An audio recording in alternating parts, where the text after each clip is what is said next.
Aujourd'hui, c'est la journée de découverte. On découvre les nouvelles installations qu'on a mises en place. Le projet du Centre plein air a commencé en 2021 avec un programme là, pour l'amélioration des sentiers pédestres du gouvernement du Québec. On a eu un montant de 86 000, si je ne m'abuse, pour justement faire le jardin des générations, un petit parcours d'hébertisme.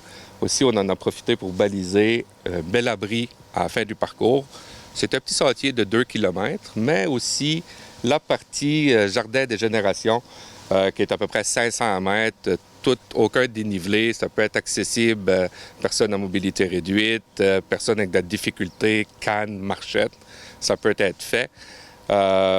Puis aussi, c'est vraiment le fun, les grands-parents avec les petits-enfants. Les petits-enfants font le parcours d'hébertisme et les grands-parents peuvent continuer la marche à plein d'air de repos. C'est de toute beauté. Les personnes âgées peuvent le faire en toute sécurité, sans avoir peur de tomber ou de se tromper de chemin. C'est vraiment bien balisé. Puis il y a des bancs pour se reposer, j'imagine? Oui, il y a des bancs pour se reposer, des zones d'ombre. On fait aussi on passe de différents milieux, soit des érablières, sapinières, des cédrières. Est-ce que tu pourrais me parler? Qu'est-ce que tu as organisé ici récemment? Récemment, cet été qui vient de terminer, j'ai organisé ici même au Centre plein air des activités d'initiation à la pétanque avec notre tout nouveau terrain.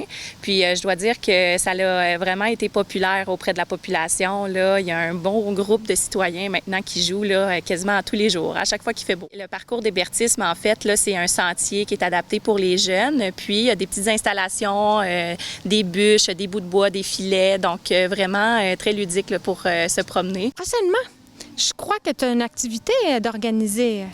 Oui, l'année passée, on avait fait appel à Parcours ludique. Donc, c'est un jeu qui est très ludique, encore une fois. C'est pour profiter du plein air, mais en même temps, à la fois de jouer aussi à l'extérieur. Puis, c'est avec une application sur le téléphone, puis c'est tout à fait gratuit. Puis, c'est fait pour les familles avec les jeunes enfants. Puis, donc, c'est de profiter du sentier en jouant à un jeu, donc électroniquement, mais aussi en vrai. Donc, il y a plusieurs stations, puis ça prend à peu près une petite demi-heure là, pour jouer, puis donc c'est très le fun, là, ça fait différent. Ça va être quand exactement, cette activité-là? Ça va être du 6 octobre au 6 novembre, donc pour le mois au complet, puis on vient vraiment quand on veut, soit très tôt le matin, en après-midi ou le soir. Il n'y a pas d'heure. Faut-tu s'inscrire en quelque part? Non, il va y avoir une affiche à l'entrée avec un code QR. Puis à ce moment-là, on télécharge l'application si on ne l'a pas déjà. Cette année, ça va être l'amulette de Balthazar. C'est-tu ouvert à l'année? Le Centre plein air il est ouvert principalement durant l'automne et l'hiver parce qu'ici, il y a la piste de motoneige qui passe ici. Mais le jardin de génération, le volleyball, la pétanque, les jeux d'hébertisme, c'est ouvert, c'est toujours, c'est à l'année. On a un restaurant, ça s'appelle le restaurant traiteur Mima, qui est juste ici. Eux, ils sont principalement ouverts là, du mercredi au dimanche, mais les journées pour le printemps et l'été, c'est juste les fins de semaine. Puis si je regarde derrière moi, là, je vois des fat bikes, des vélos de montagne. Vous prêtez ces équipements-là? Oui, les équipements sont prêtés gratuitement. C'est un autre projet qu'on avait eu avec l'URLS. On a des vélos, 2 fat bikes avec les casques. En hiver, on a aussi une dameuse pour faire les sentiers, qui fait le sentier de raquettes, aussi le sentier de ski de fond. Puis à ça, on prête les raquettes, les skis de fond et les skis de fond, bâtons et les souliers. Y a-t-il des frais pour ça?